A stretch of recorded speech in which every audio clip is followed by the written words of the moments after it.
Memory trees.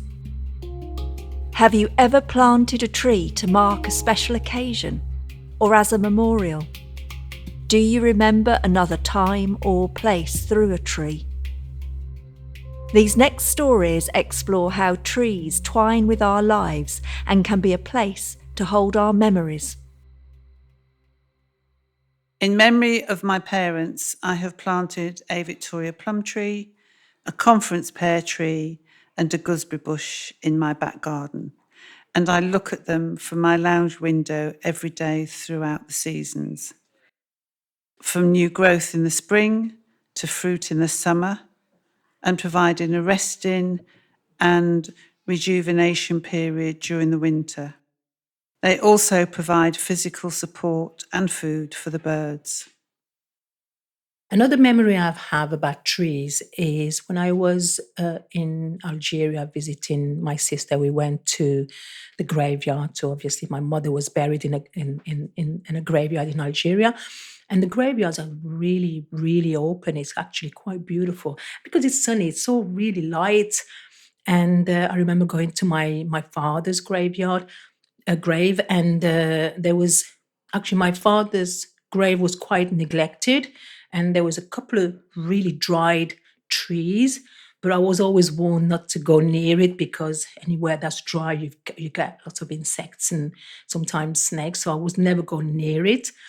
And then we kind of like walked past different graves, and one grave completely struck me. There was a tree, and a tree was planted onto someone's grave, but the tree grew and it kind of bent to the right all the way to another grave, and it was shading that particular grave. And I was reading the people who have actually passed away, and it just made me think, why is this tree moved that way to shade this particular grave but not that grave?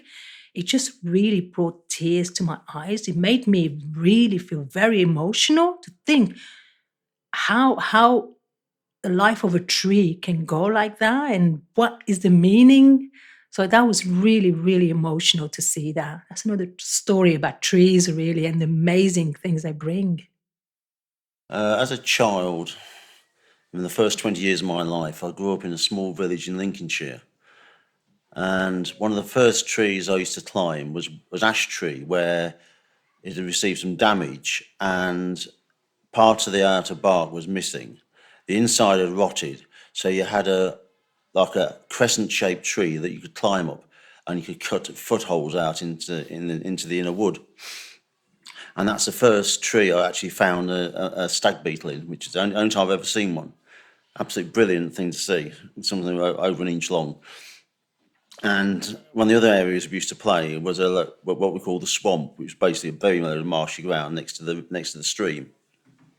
And two of the trees in there, one was a big willow tree which had the hollowed out centre, again through rot and that, which we climbed around in and used to play in all the time. And next to it was one which was actually shaped very much like a dinosaur.